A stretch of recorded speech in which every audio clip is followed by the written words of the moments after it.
분명히 남부럽지 않게 살아왔다고 생각했는데 어느 날 문득 거울 속의 내 모습이 낯설게 느껴질 때가 있습니다. 돈이 없어서가 아닙니다. 몸이 아파서도 아닙니다. 그런데도 마음 한구석이 자꾸만 쪼그라드는 느낌, 예전보다 초라해졌다는 느낌이 든다면 그것은 어쩌면 우리가 매일 아무 생각 없이 반복해온 작은 습관 때문일지도 모릅니다. 나이가 든다고 저절로 초라해지는 것이 아닙니다. 반대로 나이가 들어도 여전히 품이 있고 단단해 보이는 분들이 있습니다. 그 차이는 재산의 크기나 자녀의 성공에 있는 것이 아니라 아주 사소해서 본인조차 눈치채지 못하는 습관에 있는 경우가 많습니다.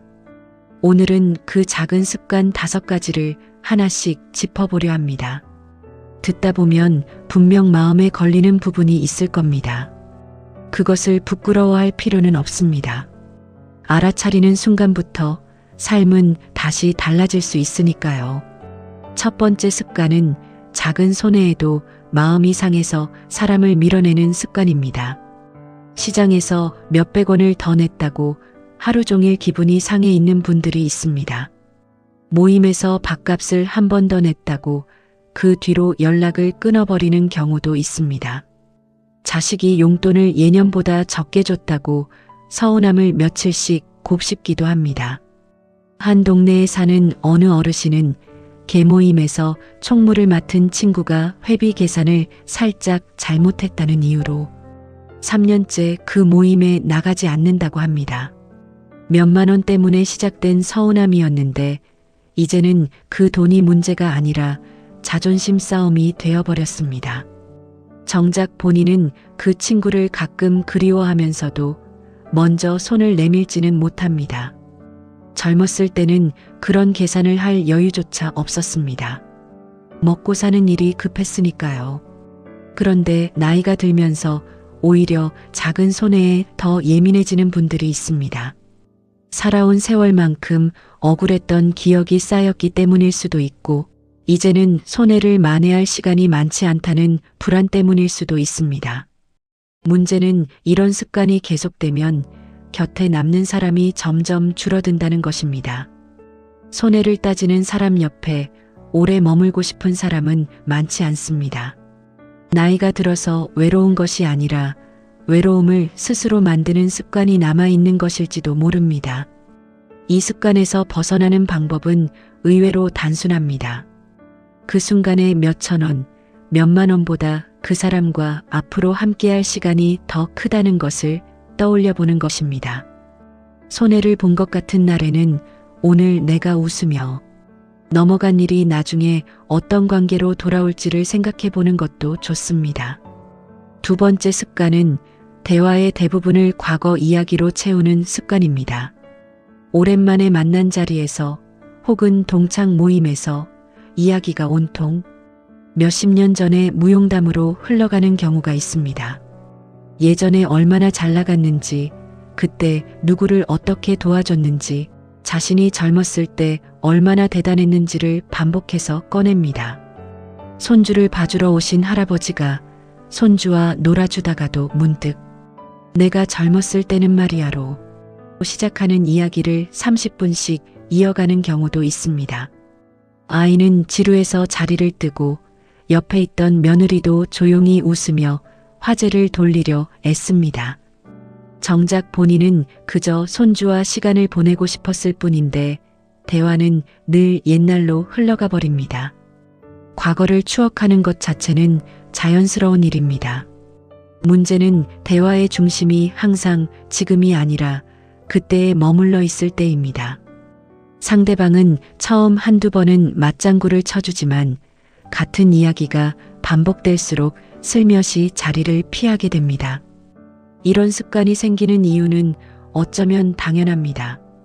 지금 이 순간에는 딱히 자랑할 만한 새로운 일이 별로 없다고 느끼기 때문입니다. 반면 과거에는 확실히 빛나던 시절이 있었으니 그 기억으로 자꾸 돌아가고 싶어지는 것입니다. 하지만 이 습관이 오래 이어지면 사람들은 그 사람을 만나는 일 자체를 부담스러워하게 됩니다.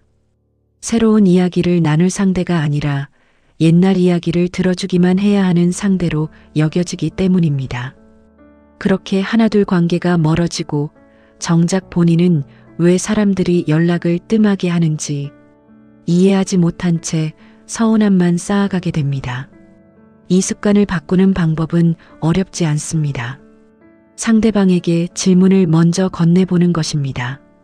요즘 어떻게 지내는지, 최근에 무슨 일이 있었는지 물어보는 것만으로도 대화의 무게중심이 달라집니다. 그리고 오늘 하루 있었던 아주 작은 일이라도 지금의 이야기를 하나씩 만들어가려는 마음을 가져보는 것이 중요합니다. 첫 번째와 두 번째 습관만으로도 벌써 마음이 뜨끔하신 분들이 있을 겁니다. 그런데 아직 시작일 뿐입니다. 세 번째 습관부터는 우리가 스스로를 어떻게 대하고 있는지 더 깊은 이야기로 들어가 보겠습니다. 세 번째 습관은 자기 자신을 스스로 낮추어 말하는 습관입니다. 내가 뭘 알겠어. 이제 나 같은 사람은 필요 없지. 괜히 나서서 뭐하나. 이런 말을 습관처럼 입에 달고 사는 분들이 있습니다. 겸손한 태도라고 생각할 수도 있지만 자세히 들여다보면 다릅니다. 겸손은 자신을 존중하면서도 낮추는 것이고 자기 비하는 스스로 자신의 가치를 깎아내리는 것입니다. 가족 모임에서 의견을 물어봐도 나는 몰라, 너희가 알아서 해라고 미리 발을 빼는 경우가 많습니다. 손주에게 뭔가 해주고 싶어도 내가 해봐야 뭐 하겠어 하며 마음을 접습니다. 오랜 친구가 안부를 물어도 나야 뭐 그냥저냥 살지, 내세울 게 있나라고 대답합니다. 동네 경로당에 새로 나온 어느 할머니는 다른 분들이 요즘 배우는 스마트폰 사용법을 함께 배워보자고 권해도 나 같은 사람이 그런 걸 어떻게 배워야 하며 손사래를 칩니다. 사실 그분은 젊었을 때 계산이 빠르고 손재주가 좋기로 소문났던 사람이었는데 이제는 스스로 그런 사람이었다는 것조차 잊은 듯 보입니다.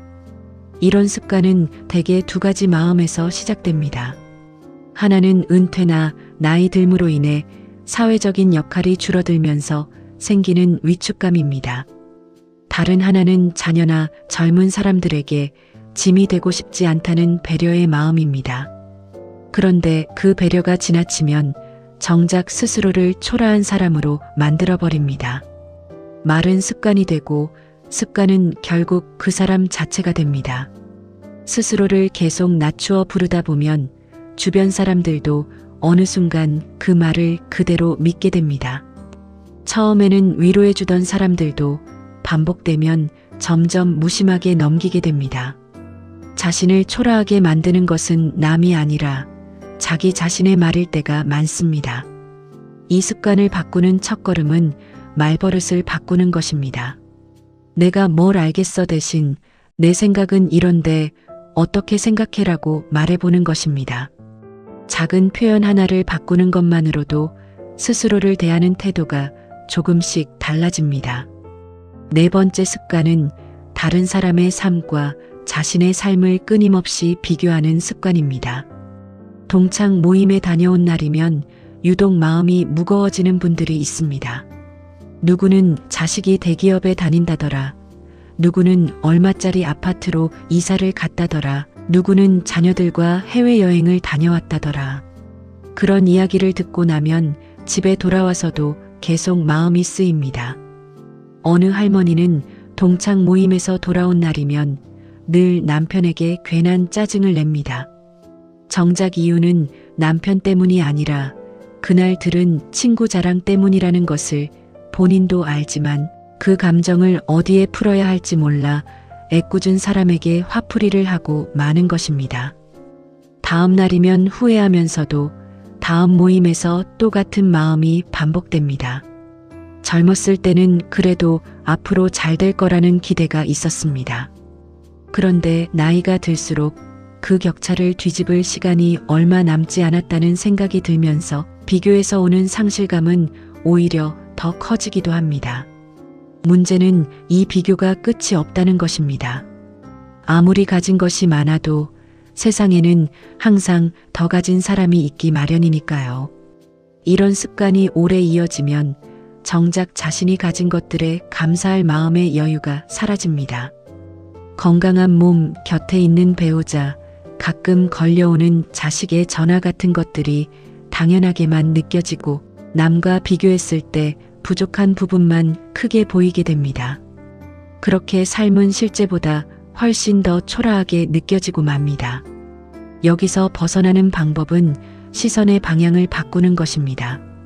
남의 삶을 들여다보는 시간을 내 삶에서 감사할 일을 찾는 시간으로 바꿔보는 것입니다.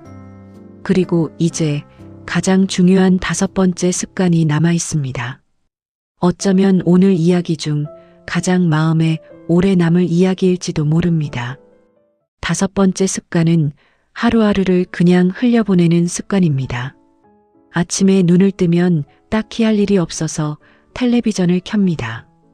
채널을 이리저리 돌리다 보면 어느새 점심시간이 되고 밥을 먹고 나면 또 소파에 앉아 시간을 흘려보냅니다. 누군가 전화를 걸어주기를, 자식이 찾아와 주기를 기다리며 하루를 보냅니다. 오늘이 몇 월 며칠인지, 어제와 오늘이 어떻게 달랐는지조차 잘 기억나지 않는 날들이 이어집니다. 퇴직 후 몇 년째 이렇게 지내고 계신 어느 어르신은 자녀가 요즘 뭐하고 지내세요라고 물으면 딱히 할 말이 없어 머뭇거리게 된다고 합니다. 예전에는 회사에서, 일터에서 늘 바쁘게 답할 말이 있었는데 이제는 하루를 어떻게 보냈는지 설명할 이야기거리조차 없다는 것이 스스로도 서글프게 느껴진다고 합니다. 이런 하루가 반복되면 시간은 흘러가는데 정작 그 시간 속에 내가 없는 것처럼 느껴집니다. 바쁘게 일하던 시절에는 시간이 부족해서 힘들었는데 이제는 시간이 너무 많아서 오히려 무기력해지는 것입니다. 그렇게 하루 또 하루를 그냥 흘려보내다 보면 어느 순간 자신이 낡고 지친 사람처럼 느껴지게 됩니다. 이 습관이 다른 습관들보다 더 조용히, 더 깊게 삶을 갉아먹는 이유가 있습니다. 손해에 예민한 것도, 과거 이야기를 반복하는 것도, 자신을 낮추는 것도, 남과 비교하는 것도 사실은 모두 하루를 의미 없이 보내는 데서 시작되는 경우가 많기 때문입니다. 스스로에게 몰두할 무언가가 없으니 자꾸 바깥으로 눈을 돌리게 되는 것입니다. 거꾸로 말하면 이 습관 하나만 바뀌어도 다른 4가지 습관은 자연스럽게 옅어질 수 있습니다. 하루에 단 한 가지라도 스스로 정한 작은 일을 해보는 것, 그것이 시작입니다. 화분에 물을 주는 일, 동네를 한 바퀴 걷는 일, 하루에 한 줄이라도 글을 써보는 일, 오래 미뤄둔 사람에게 먼저 안부를 전하는 일. 거창하지 않아도 괜찮습니다. 중요한 것은 그 하루가 어제와 조금은 달랐다고 스스로 느끼는 것입니다. 지금까지 이야기한 5가지 습관을 다시 떠올려 보면 결국 하나로 이어져 있다는 것을 알 수 있습니다. 작은 손해에 마음이 상해 사람을 밀어내는 것도, 과거에만 머무는 것도, 자신을 스스로 낮추는 것도, 남과 비교하며 부러워하는 것도 결국은 오늘 하루를 어떻게 살아내고 있는가로 되돌아갑니다. 이 중 하나라도 마음에 걸리는 부분이 있으셨다면 그것은 부끄러운 일이 아닙니다. 오히려 다행스러운 일입니다. 알아차리지 못한 채 그대로 흘러갔다면 바꿀 기회조차 없었을 테니까요. 오늘부터 거창한 결심을 할 필요는 없습니다. 오늘 하루 손해를 봤다고 느낀 순간에 한 번 더 웃어보는 것. 오래된 이야기 대신 오늘 있었던 작은 일 하나를 나눠보는 것. 자신을 낮추는 말 대신 담담하게 자기 생각을 말해보는 것. 남의 삶을 부러워하는 대신 지금 곁에 있는 것에 눈을 돌려보는 것. 그리고 하루 중 단 10분이라도 온전히 나를 위한 시간을 만들어 보는 것. 이 5가지 중 단 하나만이라도 오늘부터 시작해 보시길 바랍니다. 나이가 든다는 것은 초라해지는 일이 아닙니다. 오히려 지금까지 살아온 세월만큼 더 단단하고 여유로운 사람이 될 수 있는 시간입니다. 그 차이를 만드는 것은 결국 오늘 하루 내가 무엇을 선택하느냐에 달려 있습니다. 오늘 이야기가 마음에 와닿으셨다면 구독과 좋아요로 응원해 주시면 큰 힘이 됩니다. 다음에도 여러분의 삶에 도움이 되는 이야기로 다시 찾아오겠습니다.